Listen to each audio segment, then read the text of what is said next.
How to get the most out of your doubles race, what mistakes to avoid, and should you try the Hyrox Pro doubles? What's happening, people? Woodsy Workout here, and today I am joined with my Hyrox doubles partner, Sam Stevens, and we have just completed one of the first men's pro doubles in Manchester last weekend. So to kind of set the scene, Sam asked me it was about three weeks before the race.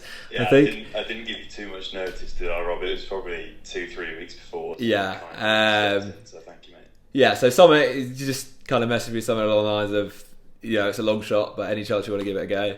And I had told myself I wasn't gonna do a race. I wasn't gonna race Manchester that early, and I was sort of doing a longer training block. But I did really want to give the pro doubles a go, and so my running had been coming along all right. So I thought, yeah, why not? I kind of compared it, like the Hyrox times were pretty similar, because you'd done a men's doubles.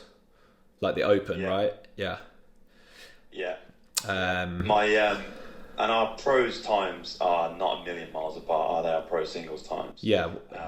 What's And your I think pro time? 1 hour 10. Okay, yeah. In Munich in October of last year, yeah. Yeah.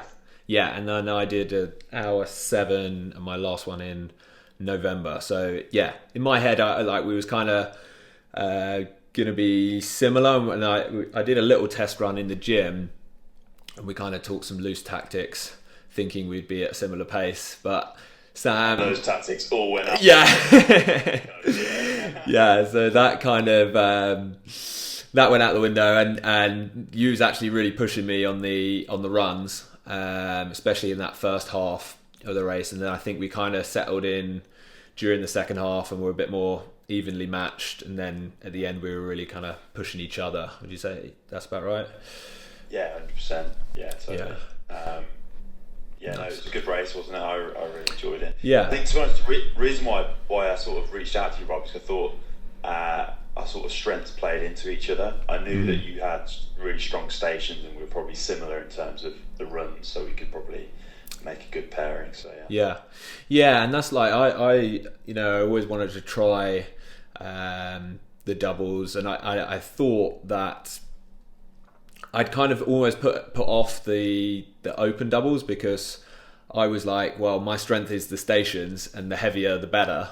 So when pro doubles came about, I was like, yeah, this could suit us. Like, let's give it a go. But yeah, I think one thing that really did highlight, like we just said, like our tactics kind of went out the window. But I think that for doubles, race planning and strategy and tactics are like almost more important during the race, and I think we got better as a team as the race went on.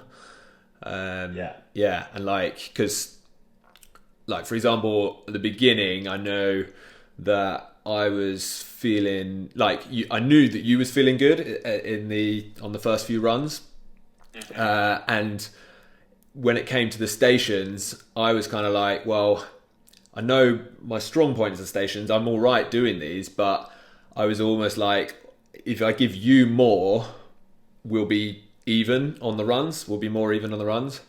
So it was kind of like let's try and balance our energy levels almost.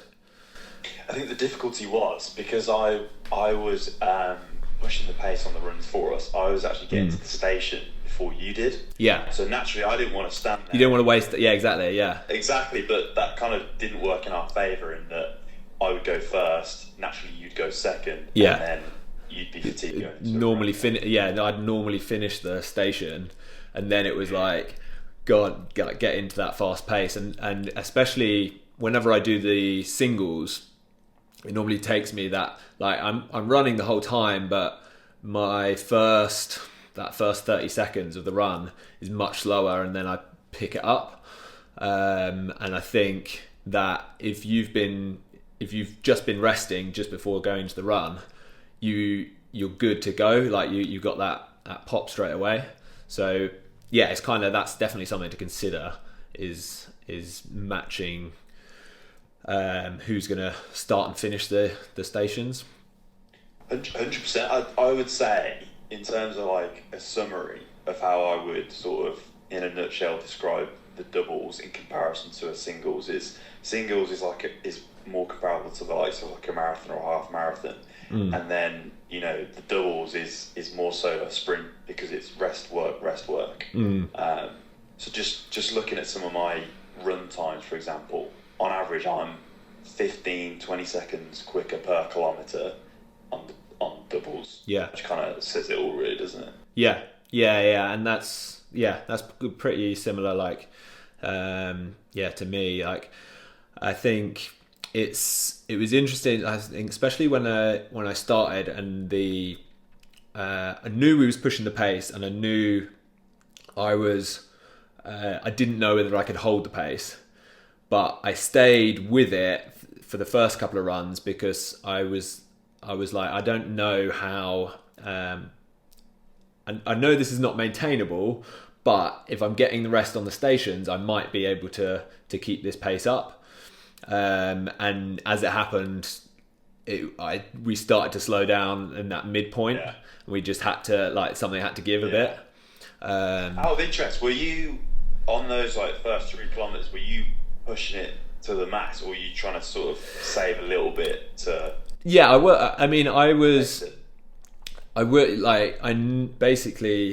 say I was pushing hard. I wasn't feeling it yet, but I knew that this isn't something if I was just flat out running without the stations, that would kind of be more, it felt like a more of a 5k kind of effort, where during a singles, it feels more like a 10k effort, something that you can kind of, it's fast running, but you're very much within your threshold, sort of thing. Yeah. And this one, I knew I was crossing that line, but I was like, well, if I get rest on the stations, then maybe I can hold this.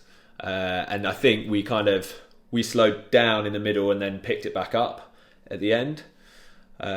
So I think, it's up for debate, but I think if we paced it right, we would be more even with the splits, or yeah. I guess it's all some of it is personal preference, isn't it? I typically, and this is probably reciprocated in the way that I would run a singles, is because I know the first few events are really good for me, because I'm heavier, stronger athlete, not particularly a fast runner by any means. I would try and put down really good times in the ski, sled, and the ergs, basically. Yeah. And then just try and hold on. Hold on, I would say. Obviously not flatlining by any means, but just try and hold on from there. Yeah. And to be fair, we did our first stations were some of our best. And I think we was in the top 10 on the sleds and the ski erg. But yeah, I think that is. And it just went downhill from there. Yeah. It was good though. At least, yeah, we held on, and I think that is something, like you say, it's with the singles is very much a steady grind, and with the doubles you almost have to take those risks, because to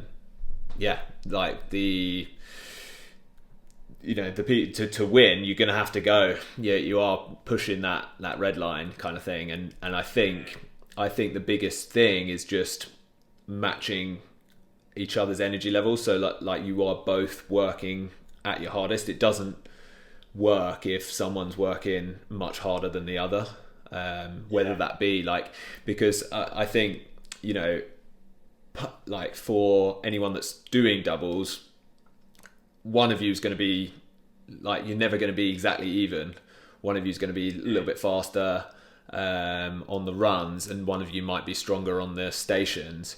But if you are the person that's slower running, they might not be able to use their strength on the stations if they are being like pushed all the way. Exactly, yeah. Or you're going in completely fatigued, and yeah, you're not. And exactly, and therefore you're not utilizing each other's strengths. So I think that's definitely something like I think we said kind of with like the lunges and the burpees, like whoever's better at that station, do them until the other person needs a break. So the person that's better at that station does the majority of the work, but they just call whenever they need a break, and that way, you're kind of you're maximizing you're maximizing each other's strengths. I think another big thing is the communication aspect of it, because you know, you don't know how fatigued your partner is. I think for me, when I was probably 5 meters in front of you on the runs consistently, I knew I was just trying to push you as hard as I could on the runs, because I felt that there was a danger that if I did sort of trickle back and go side by side, I would slow down as well. There was a danger of us perhaps just coasting into a pace that wasn't gonna, you know, put a good time down for us, for example. And that's the thing. Like I think we, as I say, we got better as the race went on, and like I started to, you know, understand that like you was definitely giving me something to chase, but you were aware of the distance and stuff, so it wasn't. My neck still hurt, Rob, from turning around. Yeah, exactly. You got to work the traps as well. But like I knew you weren't gonna just completely leave me. You was just giving me enough to hold on to. Exactly. And and as I say, like we kind of actually, after dropping the pace a little bit in that mid bit and giving you a little bit more on the row, then I was kind of all right, and kind of we picked it back up, and I think we was much more evenly matched, and we was pushing on the last run. There's something like I mentioned in the in my other video about doubles tactics, but it's so important to push that last run, because the wall balls, when you're splitting it up between your partners, there is kind of only so fast you can do the wall balls, but there's no limit to how fast you can go on that last run. And like we was just saying just before the call, like we beat a pair who was leading on the lunges just by absolutely caning it on the last run, and then I think I did like 10 or 15 wall balls for my first set, and then quickly swapped over. And by the time I'd come back to the by the time you'd done a set and I'd come back, I was back to an okay heart rate. I was rested, and we could finish out the last few sets. So I think that wasn't. I'm glad you mentioned it before we raced together, actually, because that wasn't something that I'd really thought about or incorporated into like the tactics that I'd used before. Like I said, the sort of, it's marginal gains that you can make up through the wall balls. Whereas that last run, you can literally cream off 20-30 seconds by just pushing it, and you know that the person that is resting, obviously the person does the first set of wall balls, can probably bring their heart rate down significantly to then bang out a set of 20, 30. Exactly. However many wall balls after that. Yeah, that's it. And I think that like, and I've practiced it a couple of times, and it doesn't matter like how you almost treat it like that's your finishing kick. And so like, and it doesn't matter how hard I run, I can always do at least 10 before it catches up with me, you know what I mean? So so just go really hard on that last run, do a small set for your first couple if you need to, and then you're back in, and just stay consistent with those wall balls. How do you think, training wise, what do you think the biggest difference between training for singles or training for a doubles, or like, is there stuff that you think you should put in? So for me, I mean, I guess I see doubles as a bit of not a novelty, but there's something that I throw in throughout a Hyrox season just to see where I'm at. A little bit of fun, but I'm competitive. I want to do well in them. Yeah. So what I would typically do in the build up to a doubles is I would drop out the long runs that I'm doing, the zone 2 long runs, for example, maybe reduce them to like 1 run a week, and I'd start incorporating more things like threshold runs, interval runs at a pace that's quicker than what my Hyrox singles kilometre pace is, basically. Yeah. And then I guess 3-4 weeks out, then I'd be starting to sort of replicate what the doubles is in terms of the work rest in the sort of Hyrox simulations that I do. Yeah.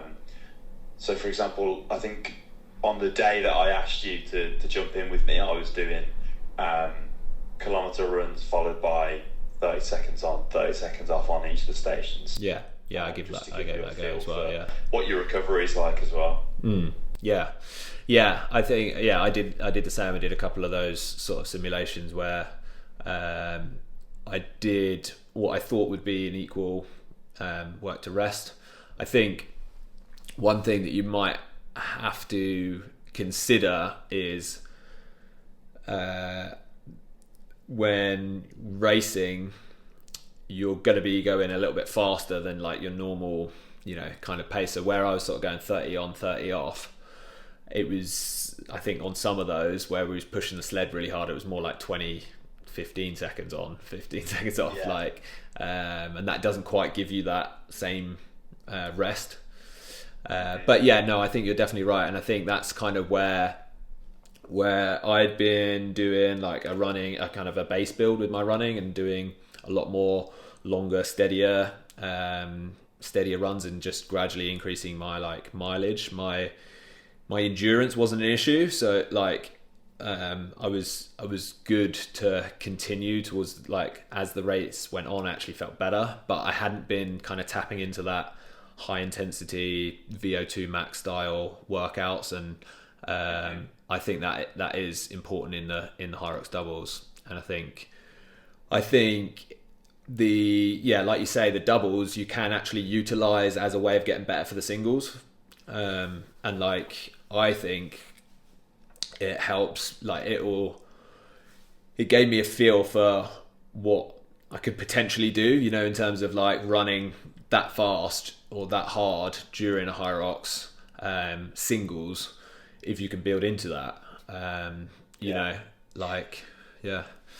think one thing that's probably worth touching on, and this is not necessarily from a training perspective, but more so how you sort of prepare your technique for each event in terms of the sort of nuances between doing the singles and the doubles. Because, so for instance, your pace on the ski that you're going to hold, so let's say you do 2 lots of 250 meters on the ski, your pace per 500 meters that you're looking at, the splits on the screen, is going to be significantly quicker than if you were doing a K continuously. Yeah. Even to the point where, like, on the sled push, if you're someone that normally goes arms around, just to be a bit quicker, you might just want to use your arms like tucked in with your elbows pressed against your lats, for example. And then what else? So like for the burpees, for example, because I'm a heavier, well, what am I, 92 kilos, 200 pounds, I would normally use a step technique on the burpees. Yeah. But when we raced on Saturday, I was just bouncing up, going straight into it. Because I knew that it would probably save me a few seconds from changing the technique as well. Yeah, and that's it. And like you can use your partner then. Like if you get in trouble or it starts to catch up with you, you just tag out. And I think that we was actually quite good at communicating on the fly with the things like the lunges and the burpees and even the farmer carries. Is like just a quick changeover, and with the wall balls, we was like 3 more, like, and then you know exactly when to come in. Like, there's nothing worse than like kind of that hesitate or like trying to jump in and then they've got 1 more rep and that sort of thing. So that can make a difference. And I think that's something, like, because I wanted to go over the differences between doing open and doing the pro doubles, and that's something that you can consider. I think with the open, you can get away with some of the things, like with the rope pulling hand over hand, and I think because you're in a doubles format, even though your arms burn out, quickly change over, and it's faster that way. But with the pro sleds, it's just so hard to do. Like, I even saw Hunter and Sandbach trying it in their warm up, and I don't think they did it in the race. But because it's just more. Some things are more efficient when it gets to that kind of weight. It's interesting. I wouldn't say that it probably has too much of an impact on things like ski, row, and burpees where the weight doesn't change, but it definitely does for the events that are impacted from the difference between single and for sure. And for me, like, something that's interesting is like with the lunges and like with the wall balls, I actually find that there isn't a difference in my pace. Like I was saying to you this before the races, like when I did the mixed doubles and it's a lighter sandbag, I was still used to that cadence, and I just, like when you're doing the lunges, exactly. And so because of like I drilled that over and over, like it was so much harder to pick up the pace on that. So that's something like you can try and practice, is like a quicker cadence with your lunges, and that sort of thing. And I think we did pick it up towards the end. Like I saw you like storming away, and then I was like, right, let's. But you have to really think about it. Otherwise, like you say, you end up just sort of cruising along at that maintainable rhythm sort of thing. Yeah, definitely. I mean, if you watch like the likes of Hunter and some of the Elite 15 athletes on the lunges, sometimes they're not even locking out their legs at the top. They're just like going like pistons. Through the lunges, like and I think, as I say, like that's definitely something. It's kind of the double. It's a good way of feeling how fast you can go, and then it kind of opens the door to, like, if you were just to get really really fit, you could hold that pace. If you could hold that pace for a whole one, then it's almost like an insight as to, like, we did it in an hour, what an hour Hyrox feels like. It just totally puts it in perspective, though, doesn't it? In terms of, you've got Hunter McIntyre, which set the world record at what was it? 54 now, I think. 54 minutes or around that. Yeah. Which is 6 minutes quicker than what we did it in as a doubles. Yeah. Which is pretty mad, really, isn't it? Yeah. And I said to myself, like, one day I want to hit that hour mark, and that will mean doing all of what we just done on my own. And it is that, but I do still think, like, it works both ways in terms of you get a real sense of that pace, but then it's like, well, everything what we've done is possible. It's just getting to that and building that up. Like I would, just to kind of summarize, like, I would definitely recommend giving the doubles a go, especially the pro. If you want to get better at your singles, or you just want to give something else a go, it can kind of give you that perspective. I'd say personally, for anyone watching this video that's done CrossFit, as a means of sort of easing your way into Hyrox, Yeah. I would without doubt just go and do pro. Yeah. Because, RX for men in CrossFit is a 9 kg wall ball. Yeah. In the open category, it's 6 kg. So yeah, you're basically replicating that, for example. That's it. Yeah, and also you're playing into your strengths as a typically a stronger person from the CrossFit background, as opposed to like a runner, for example. So. Yeah, that's exactly what I was going to say. Like, if you've got that kind of strength or explosive background, then you go for the pro, because it'll slow the others down, slow those runners down, those lightweights. Exactly. But whereas if you go for the open, it will be fast, and there's nothing that will really slow them down. But yeah, cool.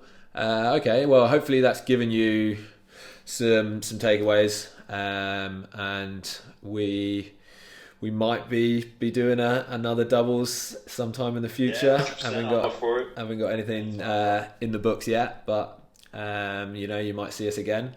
Otherwise, both of our next races will be Copenhagen, where we're doing singles 23rd pro. of March, is it? Yeah. 23rd. Yeah, that's right. Well, you've already qualified, haven't you, Rob? I've got my place. Yeah. Okay, so you after that qualification. You on the course. Yeah. Well, fingers crossed for that, and good luck with your training. And then, if you want to reach me for anything, it's Woodsy Workout on Instagram, where you can find plenty more tips and tricks on all things health and fitness. Until next time, peace.